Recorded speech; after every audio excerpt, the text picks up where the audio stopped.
ኢየሱስ የማርያም ልጇ መሆኑ ብቻ ተገልጦልህ ፈጣሪዋ መሆኑ ከተሰወረብህ የሆነ አንዳች ያላገኘው ፓስወርድ አለ ማለት ነው።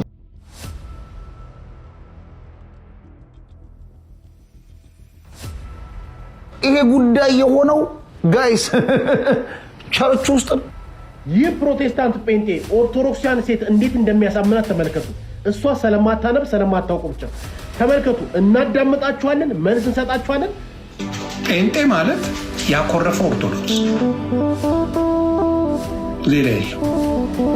ታድሶ ማለት ያኮረፈ ኦርቶዶክስ እንትንቻለ እነዚህ ሴት በተመሳሳይ ጾታ የሚገናኙ ይሉ ወይ ሴትና ሴት ማለት እንደሱ አይነት ናት እሷ። ስለዚህ ብዙ ሰዎች በቁጥር ነው የነገረኝ መንፈሱ ወልድኪ ነፍሳተ ሶባራየኪ በሳተ ኩነኔ ዘሃሙ ማርያም ትብሊ በንቲ አዎሙ። ጴንጤ ማለት ያኮረፈ ኦርቶዶክስ ሌላ የለም። ታድሶ ማለት ያኮረፈ ኦርቶዶክስ አማ ክሊር ጴንጤ ያኮረፈ ኦርቶዶክስ ነው እንደ ብዬ ነው የምጠይቅህ። ስታኮርፍ ነው ጴንጤ የምትሆነው። ስታኮርፍ ጴንጤ ትሆናል። ከዛ ውጭ ምንም ነገር የለም። ምንም ነገር የለም። ለምን የምታኮርፈው? ለብቻ ቸርች መክፈት አትችልም። በኦርቶዶክስ ዩ ካንት ለብቻ ሱቅ በደረቴ ከፍቼ ለራሴ ስም ጠርቼ እሆናለሁ ማለት አትችልም። ስለዚህ ታኮርፋለህ። አትችልማ። ቄስ መላኩ ነኝ ብለህ ወይም ደግሞ ቄስ ገብረ ማርያም ነኝ ብለህ ለብቻ ቸርች መክፈት አትችልም። ስለዚህ ታኮርፋለህ። ለምንድን ነው የማታኮርፈው? አላሸቅላለች ትላለች። ገባ? ቄስ ገብረ ማርያም ቄስ ገብረ ስላሴ ብለህ ለብቻ አትከፍልም። ስለዚህ ታኮርፍና ሐዋርያ ነኝ ትልና እልል ያለ የቸርች ብራንች የራስን ጥግ እዩ ጩፋ ነኝ ብለህ ተከፍተዋለህ። 30 ቸርች በግል ከዛ ትቆረጥማለህ። በቅርቡ እውነት ተገልጧል። እዩ ጩፋ እንዳትመጣብን ብለው ላኩበት፣ ድርሽ እንዳትል ብለው። ሰምታችኋል? እሱን ጉድ እዩ ጩፋ ኖ እስከ ዛሬ የዘረፍከን ይበቃል፣ ከዚህ በኋላ አዘርፈንም እንዳትመጣብናል። ስለዚህ ኦርቶዶክስ ጋር ይቺ እንደዚህ ብለህ ሸቃቅለህ የምትወጣው ነገር የለም። እኔ አሁን እንደው ፕሮፌት ዘማች ወዳቸዋለሁ። እኔ አሁን እንደ ፕሮፌት ወርቅዬ መሆን ያቅተኛል? እንደው ቢያቅተኝ ባቅተኝ እንደ ፕሮፌት ወርቅዬ ወርቄ መሆን ያቅተኛል? እንደው ቢያቅተኝ ባቅተኝ እሷን መሆን ያቅተኛል? እንደው ቢያቅተኝ ባቅተኝ እስራኤል ዳንሳ መሆን ያቅተኛል? እዩ ጩፋን መሆን ያቅተኛል? እና እኔ ገንዘብን እንደማልከተል የምታውቁት በዚህ ነው። ገንዘብ አያታለኝም። እኔ ማኛው ለእውነት ነው የሚሄደው። እውነትን አይቼ ዘግባል። በእኔ ደረጃ በመጨረሻው ዘመን ላይ ነው ሁሉንም ጌታ የሚገልጠው አይደለም። በመጨረሻው ዘመን ላይ ጌታ ገልጦታል። በአሁን ሰዓት የሚታለል የኦርቶዶክስ ልጅ አለ ብዬ አላስብም። እግዚአብሔር በሚያውቀው nobody will do like that። ስለዚህ I'm very happy። እና አሁንም የኦርቶዶክስ ልጆች ኑ በብርሃኑ ተመላለሱ። የትም ቤት ብትሄዱ እሱን ጻፉላቸው፣ ያሳብዳቸዋል።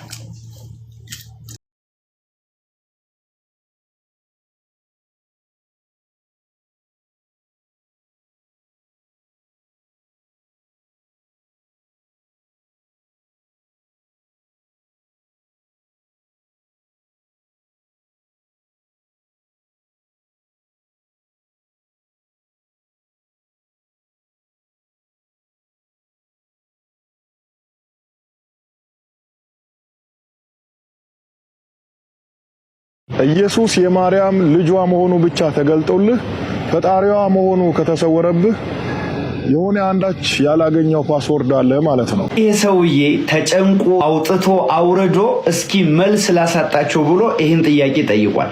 እኛ ግን በአንድ የዝማሬ ግጥም ብቻ እንመልስለታለን። ከኪዳንም በላይ ኪዳንሽ ልዩ ነው፣ እናቴ የሚልሽ አምላክሽ ልጅሽ ነው።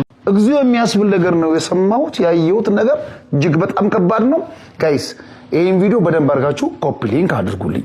ወደ 700 ሺህ ልንገባ ነውና ደግሞ የመደመር ምልክቷን አጥፍታችሁ ቤተሰብ ሁኑ። በደንብ አድርጋችሁ ረገጥ አድርጋችሁ ኮፒ ሊንክ አድርጉልኝ። ኮሜንት ላይ የገባችሁ እግዚኦ ማርነ ክርስቶስ በሉ እስከፈለጋችሁት ድረስ። የቸርቹ ስም ይለፈኝና እዚህ ምድር ላይ እዚህ አገር አገልጋይ ናቸውና አዲስ አበባ እሷ ታዋቂ ነች፣ ታዋቂ ሴት ናት፣ የምትታወቅ ሴት ናት። አንድ ትልቅ አገልጋይ የሆነ ሰው ቸርች ውስጥ በስክሪን በደንብ ነው የምትታየው። እጅ እየጫነች ያው ትጸልያለች እና ለህዝቡ እየጸለየች ህዝቡ እየተንቀጠቀጠ ነው የሚቀበለው። በቃ ዋናው ሰውዬ ደግሞ ወደ ግራ ቆሞ ሃሌሉያ ምናምን እያለ እንትን ያደርጋል። ይሄ ማለት እኛው ሀገር እኛው ቤተክርስቲያን ታዋቂ ቤተክርስቲያን ነው። ስሙ ከዛ ስመጣ እሷ ትደውልኝና ምን ትለኛለች? ሴቶች ይዤ ልመጣ ነው እና ታውቀኛለች እንግዲህ እና ቃታሉና ተቃጥራታለሁ። ሴቶቹን ይዛ መኪና ይዘው ሁሉም ሀብታም ናቸው። መኪና ይዘው ይመጡት። እኔም ከጸሎቴ ቤቴ ስመጣ እነሱ ሲመጡ እኩል በራችን በር ላይ ተገናኘን። እንግዲህ አገልጋይ ነች። መድረክ ላይ አንቀጠቀጠች ይገባል ነው ኮምለት መንፈስ በቃ መንፈስ ቅዱስ ገባ የሚታወቁ ሰዎች ናቸው። ስማቸውን በጠራ ሰው መነጋገሪያ የሚያደርገው። ስለዚህ ቅርብንና አሁን ወደዚህ እንዲሁ ተሰውሮ ልናገረው በደንብ አድርጌ መጸለይ ጀመርኩ። መንፈሱ ውስጥ ከሚለቃትና መንፈሱ የተናገረው ነገር ትልቁን ነገር ልናገር። መንፈሱ ምን አለ? እንትነቻለ እነዚህ ሴት በተመሳሳይ ጾታ የሚገናኙ ይሉ ወይ ሴትና ሴት ማለት እንደሱ አይነት ናት እሷ። ስለዚህ ብዙ ሰዎች በቁጥር ነው የነገረኝ መንፈሱ። ብዙ ሴት ልጆች እሱን ተካፍለዋል፣ ያንን መንፈስ ተካፍለዋል። እና በጣም ከባድ ነበር ያ ነገር እና በጣም እኔ አዘንኩ በነገር በጣም ደነገጥኩ። ያ ሁሉ ህዝብ ያሳዝናል። ያ ሁሉ ሴት ከዚህ መንፈስ ተካፋይ ሆነ እና ታገኛቸዋለች እንዴ ብዙዎቹ ታገኛቸዋለች እንደ ሚስት። እሷ እንደ ባል ሆነች እኮ በቃ እነሱ እንደ ሚስት። እሷ ውስጥ የገባው መንፈሱ ወንድ ነው። ከዚያ ሌሎችን ሴቶች ደግሞ እንደ ሚስት አርጎ ይጠቀማል። ዋው እሷ ሴት ናት በአካሏ፣ ግን መንፈሱ እንደ ወንድ ሆኖ ውስጧ ገባ። ከዛ ሴቶችን መጥበስ፣ ሴቶችን መያዝ። ኧረ ይበቃል። ማሰማን ጉድ የለም። ጆሮ ጭው የሚያደርግ ነገሮች መስማት ከጀመርን ከራረም። ይሄ ጉዳይ የሆነው ጋይስ ቸርች ውስጥ ብቻ አይደለም የሆነ ነገር። በሚጸልዩ ሰዎች መንፈስ ቅዱስ ተሞልተናል በሚሉ ቀኑን ሙሉ ኢየሱስ እያሉ ስሙን በሚጠሩ ነቢያትና ፓስተሮች ነው ይሄ የሆነው። እንግዲህ ተመልከቱ። ሴት ምን አይነት ጉድ ነው ይሄ ነገር! በጣም እጅግ በጣም አሳሳቢ ነገር ነው። ይሄ ጉዳይ የተቋም ጉዳይ አይደለም። ይሄ አንድ ቤተክርስቲያን ጉዳይ አይደለም። ይሄ ጉዳይ እንደ ሀገር ሊያሳስበን የሚገባ ጉዳይ ነው። በዚህ ሁኔታ እንዴት ነው ወላጆች ልጆቻችሁን አምናችሁ ወደዚህ አይነት ስፍራ የምትልኩት? እጅግ በጣም ከባድ ነው። ይሄ ነውር፣ ይሄ ከፍተኛ የሆነ በደል። ሴት ለሴት ቸርች ውስጥ ያው መንፈስ ቅዱስ ተሞልተናል ብለው ጭነው የሚጸልዩ ሰዎች እሳት እያሉ ልሳን ፓሻንታራ ምናምን እያሉ የሚናገሩ ነቢያትና ፓስተሮች ተቀብተናል ብለው የመንፈስ ቅዱስ እሳት እናወርዳለን በሚሉ እንፈውሳለን በሚሉ ነብይነን በሚሉ ፓስተርነን በሚሉ አገልጋይነን በሚሉ ቸርች ውስጥ በተቀመጡ ሰዎች በዚህ ደረጃ ይሄን ነገር ከሰማን ከባድ በጣም አሳዛኝ ነገር ነው። እሺ የክርስቲያን ስጋ ቤቶች በጾም ሰዓት ቢከፈቱ ምን ችግር አለው? የሰሞኑ መነጋገሪያ ጉዳይ የሆነ ኢትዮሜትሪክስ የሚባል አንድ ወንድማችን ያስተላልፈው መልእክት ነው። ሰምተናት እንመለስች። ቪዲዮዋ ይቀርጹና ምንም ጾም ሲፈታ ከዛ እንዳገኘ እቺ ነች ቪዲዮዋ። ሙሉን እሱ ፔጅ ውስጥ ገብታችሁ እዩት። ያው ብዙ ቲክታክ ላይ ለመከራከርም ለመወያየትም አያስፈልግም። ግን አዘን አንድ ሰው ታሪክ አዋቂ ነኝ ሲል ስለ አጼ ቴዎድሮስና ስለ አጼ ሚኒሊክ ባዮግራፊ ብቻ መናገር ሳይሆን ሃው ሶሳይቲ እንዴት ነው የሚኖረው የሚለውንም አጢኖ በደንብ አስተውሎ ነው መገንዘብ ያለበት። በማህበረሰብ ውስጥ የተለያየ ትራዲሽን፣ ወግ፣ ልማድ ምናምን ይኖራል። ሞራል የሚባሉ ነገሮች አሉ አይደል? ለምሳሌ እኔ በጣም ጾመኛ ሆኜ እኔ ፊት ለፊት መተህ አበላም። ለምን? እኔም ፕሮቮክ ላለማድረግ ማለት ነው አይደል? አንተ ጾመኛ ሆነ፣ ለምሳሌ አንተ ሙስሊም እና አንተ ጾመኛ ሆነ ጠገብ ውሃ እየጠጣው እየበላው ምናምን አላወራህም። ለምን እኔ ያንተን እንዳከብር አንተ እኔን ማክበር ስላለብህ በዚህ መጠን ነው ኢትዮጵያውያን ሲኖሩ የነበረው። ታሪክ አውቃለሁ ስላልከኝ ነው። በተለያዩ አጋጣሚ ውስጥ በወሎ በተለያዩ ቦታዎች ላይ የክርስትናና የእስልምና ማህበረሰብ ጠንካራ የሆኑ ትስስራዊ የኑሮ ዘይ ባላቸው አካባቢዎች ላይ ከሰማሁት ታሪክ ላጫውት። ያው ታሪክን በታሪክ ስለሆነ ማለት ነው። የክርስቲያንና የሙስሊም ስጋ ለመለየት አንድ ድስት ውስጥ የክርስቲያን ስጋዎችን በክር ያስሩ ነበር። ይሄ ማለት ያው ነው። አሁን በክር ስለታሰረ የስጋነቱ እንትን ይጠፋል ማለት አይደለም። ግን ምን ያህል ለሰው ክብር ለመስጠት ለሰው ባውንደሪ ለመጠበቅ የሚደረግ ጥረት እንደሆነ ነው ያውቃል። ለምሳሌ ስለዚህ የክርስቲያን ስጋ ቤት በጾም ወቅት ስለከፈተ ከሱ አንገዛ ምናምን የማለም መብት አለው ሰው በጣም አለው። ለምን ያም ሰው ለምን ይሸጣል? ለምንስ ይበላል? ከሸጠ እንዴ መሰለ በእኛ እምነት ሰው በአንተ ከሚሳሳት ራሱን በገመድ አስሮ ሞቀጫ አንገቱ ላይ ጭኖ ወደ ባህር ቢጣል ይሻላል ይላል አምላካችን ሲናገር ማለት። ስለዚህ ሰው በእኔ ምክንያት እንዲሳሳት አልፈልግም። ያ ሰው ደግሞ የስህተቴ ምንጭ ከሆነ ከሱ አልገዛም። ለዛ ነው ኢትስ ዲፈረንት ፐርስፔክቲቭ። የእምነት ፐርስፔክቲቭ እና የታሪክ ፐርስፔክቲቭ ማለት ደግሞ ትልቅ ልዩነት አለ። ቴዎሎጂ and history በጣም ትልቅ ጋፕ ያላቸው ነገር ነው። ቴዎሎጂ ውስጥ ያለ ነገር ቢኖር ሂስትሪ ነው። ግን አንተ አሁንም አድቫይስ ላደረግ በጣም ኮንፊደንስ ነው እየተናገርክ ያለው። ምን ችግር የለም ምናምን ችግር ስላለው እኔ አንተ ማሳሳት የለብኝም፣ አንተ ደግሞ እኔ ማሳሳት የለብህም። ገብቶሃል አይደል? 2 ወር እነዛም ሰዎች የቤት ኪራይ ይክፈሉ፣ የጾም ምግብ ይሸጡ። ታሪክ እነ ፍቅሬ እነ ዮናስ ይሸጣሉ የጾም ምግብ። ልንገር ትልልቆቹ ስጋ ቤቶች ማለት ነው። እነዚህም ትንንሾቹም ስጋ ቤቶች የጾም ምግብ መሸጥ ይችላሉ፣ ምናልባት ባታውቀው ከሆነ ማለት ነው። ስለዚህ ይሄ ለመብል የኛ እምነት ለማስረዳት ያለው በወንድማዊነት የኛ እምነት ቤዝ ያደረገው ምግብ ላይ አይደለም። በነገራችን ላይ ገብተዋል። ለዘመናት አባቶቻችን እየበቁ ሲመጡ ምግብን እየተዉ ይመጣሉ። ሲጀመርም ጭምር ቅጠል እየበሉ የሚበሉ ባህታውያን ገዳማውያን አሉ። በእኛም ደግሞ በእኛ እምነትም ማክፈል የሚባል ነገር አለ። ለምሳሌ በ2 ቀን አንዴ መብላት፣ በ3 ቀን አንዴ መብላት፣ እንደዚህ አይነት ካልቸሮች አሉ። ነው ታሪክ ላይ ፎከስ ስታደርግ የሪሊጂየስ ኮድ ጉዳዮችንም ምንድን ነው ይሄን ብል ምን ያስከትላል፣ ይሄን ደግሞ ከዚህ ሶሳይቲ አኳያ እንዴት ይታያል፣ ስለሚከፍሉት ክራይ አይደለም እኔ የሚያሳስበው። ገብቷል። ሰው አስቀድማችሁ ጽድቁና መንግስቱን እሹ ሌላው ይጨመርላችኋል ነው የሚለው። የእምነታችን ፕሪንሲፕል ደግሞ ይሄ ለስጋዊ ጉዳያችንም የምንጨነቅ ሰዎች አይደለም። ሁላችንም እንሰራለን። ኢኮኖሚካሊ ጠንካራ መሆን እንዳለብን እናምናለን፣ መሆንም አለብን። ነገር ግን ከዛ በዘለሉ ያሉ ጉዳዮች ስላሉ አስተውሎት አንድ ነገር ስትናገር ማህበረሰብ ውስጥ ምን ሊፈጥር ይችላል? ለምን ታሪክ አዋቂ ነኝ ትላለህ? አሁን ታሪክን ዘግባለሁ ትላለህ። ታሪክ በንግርት ውስጥ እንኳን የተሳሳቱ ቃላት ሲገቡ እንዴት ማህበረሰብ ውስጥ ትልቅ አፌክት እንደሚያደርጉ ታሪክ የሚያነብ ሰው ያውቃል። ስለዚህ ይሄ የሰራሃት ቪዲዮ ልክ አይደለችም፣ ትምህርታዊ እንድትሆነ ነው። ኪፕ ጎይንግ ጥሩ ነው። ኢትዮጵያውያንን ለመዘከር ጀግኖችን ለመዘከር የምትሄድበት መንገድ ግን ጀግኖች ሲዘከሩ እንዴት ኖሩ የሚለውንም መመዝገብ እና ባዮግራፊዎች ብታነብ ደግሞ እዛ ውስጥ የተለያዩ ነገሮች ታገኛለህ ብዬ አስባለሁ። የኢትዮጵያን ሂስትሪ በደንብ ብታይ እንደዚህ አይነት ነገሮች ልክ እንዳልሆኑ በደንብ መገንዘብ ትችላለህ። በተለያዩ ዘመናት ተገልጾ በአብይ ጾም ላይ የሚደረጉ ክርስቲያናዊ የሆኑ ድርጊቶች ማህበረሰቡ ሲያወግዛቸው ለማየት ትችላለህ። ታሪክን በደንብ ብታነብ ማለት ነው። ወንድሜ ቴንኪዩ እንደዚህም እንድንወያይበት ስላደረግ ብትችል ቪዲዮውን ብታነሳው መልካም ነው። አዘርዋይስ ደግሞ ፐርሰናሊ ተገናኝተንም ብዙ ማውራት እንችላለን። ይህ ፕሮቴስታንት ጴንጤ ኦርቶዶክሲያን ሴት እንዴት እንደሚያሳምናት ተመልከቱ። እሷ ስለማታነብ ስለማታውቁ ብቻ ተመልከቱ። እናዳምጣችኋለን፣ መልስ እንሰጣችኋለን። 6 ደቂቃ ብቻ ስጡኝ። እንዲው ለሃይማኖት ለፈጣሪ 6 ደቂቃ መታገስ ከከበደ እግዚአብሔርን ብሎክ አድርገኝ። ግን ቁጭ ብለህ ከተማርክ የሚገርም ትምህርት እሰጥሃለሁ፣ የሚገርም መልስ እሰጥሃለሁ። ሁላችሁም አዳምጡ፣ ትመለስበታለህ።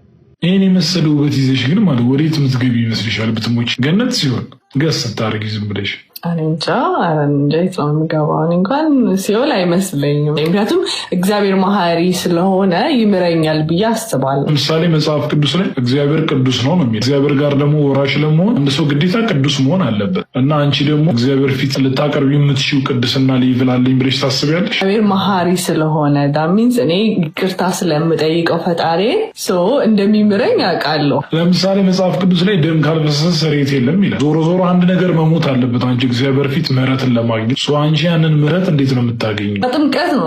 ምንድን ነው ስርየት ያገኘሽው? በጥምቀት ነው ስርየት ማግኘው በጥምቀት ነው። ታዲያ ማለት ደም ካልፈሰሰ ነው ስርየት የለም የሚለው እንጂ ጥምቀት ካልተጠመቅሽ አይልም መጽሐፍ ቅዱስ። ለምሳሌ አንቺ ንገረኛ፣ የጠየቅኝ አንተ ነህ። የክርስቶስ ኢየሱስ ደም ፈሶልሽ ስለ አንቺ በፈሰሰው ደም በክርስቶስ ኢየሱስ ካመንሽ እግዚአብሔር ፊት ይቅርታን ታገኛለሽ። ከእግዚአብሔር ጋር የታረቅሽበት ዋነኛው መሰረትሽ ክራይስት ነው። አንቺ ኤኒ ታይም ወደ እግዚአብሔር ለመምጣት ስታስቢ በደሙ በኩል ከመጣሽ ህይወትን ታገኛለሽ። አመሰግናለሁ። በጣም ማለት ሪማይንደር ነው የሆነኝ ለኔ። አመሰግናለሁ።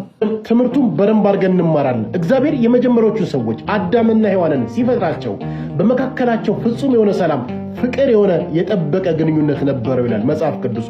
እግዚአብሔር ሰውን በኤደን ገነት አኖረው ካለ በኋላ የሚያስፈልገውን ሁሉ አሟላለት ይላል። ይህ የምታገኙት በኦሪት ዘፍጥረት ምዕራፍ 2 ላይ ነው።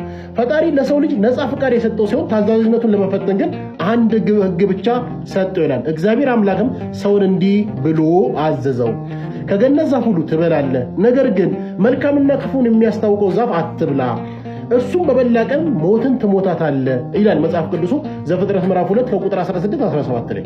ከገነት ምን እቺን ዛፍ አትብላ ተባለ፣ እቺን ፍሬ አትብላ ተባለ። የሰው ልጅ ምን አደረገ? መጨረሻ ላይ አለመታዘዙን አሳየ። ስለዚህ ሰይጣን በእባብ ተመስሎ በመምጣት ሔዋንን አሳታት ይላል መጽሐፍ ቅዱሱ።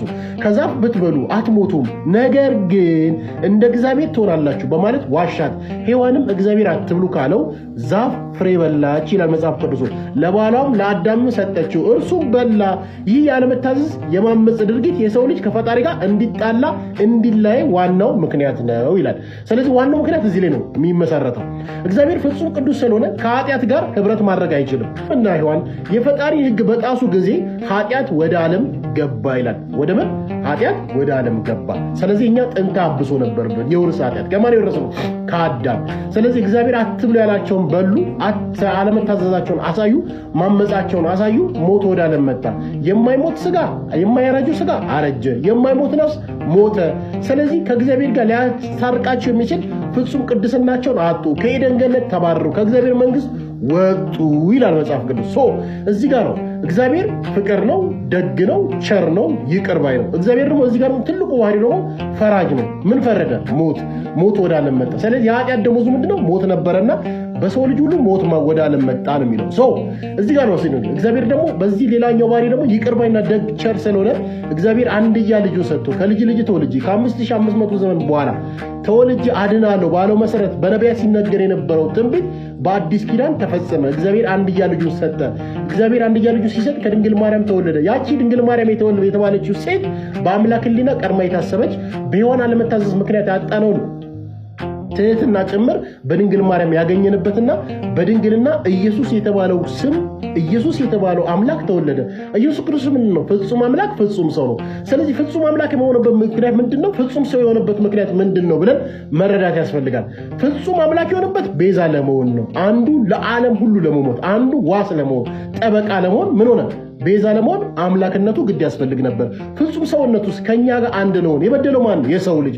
ስለዚህ የሰው ልጅ ከእግዚአብሔር ጋር የሚያስታርቀው አንድ የሆነ ፍጹም የሆነ ቅድስና ስላልተገኘ እግዚአብሔር አንድያ ልጁን ሰጥቶ በሰውነት ፍጹም ሰውነት በመስቀል ላይ ተሰቀለ። በመስቀል ላይ የተሰቀለው ስጋውን የቆረሰው ኢየሱስ ክርስቶስ የእኛን ኃጢአት ለአንዴና ለመጨረሻ ጊዜ ደመሰሰልን፣ ከእግዚአብሔር ጋር አስታረቀን። ከእግዚአብሔር ጋር አስታረቀ ሲሆን እግዚአብሔር ወልድ ራሱ አምላክ ከራሱ ጋር ጭምር አስታርቆ ሞቶ በሶስተኛው ቀን ተነስቶ በግርማ ቀኝ ተቀመጠ። ስለዚህ ሞታችን ደብዳቤ ተቀዷል። አዎ። የአዳም ኃጢአት ወይ የውርስ ኃጢአታችን ደብዳቤ ኃጢአታችን ተሰርዞልናል። አዎ። ከእግዚአብሔር ጋር ተታርቀናል። አዎ። ግን ታርቀናል ብለን ደግሞ ኃጢአት እየሰራን በደል እየሰራን እንቀመጣለን ማለት ግን አይደለም። አሁን እዚህ ጋር ነው ነጥቡ የሚሆነው። እነዚህ ጴንጤዎች የአዳም ኃጢአት የውርስ ኃጢአታችን ስለተደመሰሰ ከእግዚአብሔር ጋር አንዴ ስለታረቀን ማመን ብቻ የእግዚአብሔር መንግስትን ሊያስወርሰን ይችላል ብሎ ያስባሉ። ኖ፣ ነጥቡ እዚህ ጋር አይደለም። የአዳም ኃጢአት ተወገደልን። እግዚአብሔር ከአንዴና ለመጨረሻ ከእግዚአብሔር ከራሱ ከአብና ከመንፈስ ቅዱስ ጋር አስታረቀን። በግርማ በአብ ቀኝ ተቀመጠ። ግን መጽሐፍ ቅዱሱ እንደዚህ ይናገራል። አዳምጡኝ። መጽሐፍ ቅዱሱ እንደዚህ ይናገራል። በዮሐንስ ራዕይ ምዕራፍ 22 ከቁጥር 2 ላይ እነሆ ቶሎ ብዬ እመጣለሁ ለእያንዳንዱ እንደየሥራው መጠን እከፍል ዘንድ ዋጋዬ ከኔ ጋር አለ ይላል። እንደምን መጠን? እንደ ሥራው መጠን፣ እንደ እምነቱ አይልም። እንደገና መጽሐፍ ቅዱስ ይህን ጥቅስ በደንብ ያጠናክርልናል። የሰው ልጅ ከመላእክቱ ጋር ከአባቱ ጋር ይመጣ ዘንድ አለውና ያን ጊዜም ለእያንዳንዱ እንደ ሥራው ያስረክቧል። እንደምኑ? እንደ ሥራው። ስለዚህ በመልካም ሥራ ያልታጀበ ክርስቲያን ከእግዚአብሔር ሊነጠል እንደሚችልም ያስታውቃል። መጽሐፍ ቅዱስ ይናገራል። ዮሐንስ ወንጌል ምዕራፍ 15 ላይ እኔ እውነተኛ የወይን ግንድ ነኝ አለ። ማን? ኢየሱስ ክርስቶስ። አባቴ ገበሬው ነው አለ። ከዛስ እናንተ ቅርንጫፎች ናችሁ ካለ በኋላ በእኔ የሚያፈራ አብዝቶ እንዲያፈራ ያጠረዋል፣ በእኔ የማያፈራ ይቆረጣል። አየህ፣ ቅርንጫፍ ሆነ ተጣብቀ የክርስቶስ አካል ሆነ በእምነት ብትቆይ እንኳን ምንም እንኳን በስራ ማትገለጥ ከሆነ ምን ትሆናለህ? ትወገዳለህ። መጽሐፍ ቅዱስ ሐዋርያው ቅዱስ ጳውሎስ እንደዚህ ይናገራል በፊልጵስዩስ ምዕራፍ 2 ከቁጥር 12 ላይ ድህነታችሁን በፍርሃትና በመንቀጥቀጥ ፈጽሙ ይላል። አየህ፣ ድህነት አንድ የተፈጸመ ሳይሆን በመስቀል ላይ የተከፈለ ያ መስዋዕትነት አስጠብቀ መቀጠል እንዳለበት በፍርሃትና በመንቀጥቀጥ አስጠብቀ መቀጠል እንዳለበት ሐዋርያው ቅዱስ ጳውሎስ ይናገራል። መጽሐፍ ቅዱስ በገላትያ 5:21 ላይ ምን ይላል? መናፍቅነት፣ መዳራት፣ ክርክር፣ ዘፋኝነት የእግዚአብሔር መንግስት አያስወርስም ይላል። እዚህ ጋር ስለ እምነት አላወራም። ስለምንድን ነው? ስለ ክፉ ስራ ነው ያወራው። ስለ ክፉ ስራ ካገኘን ምንም እንኳን እምነት ቢኖረን የእግዚአብሔር መንግስት እንዳንወርስ ይናገራል።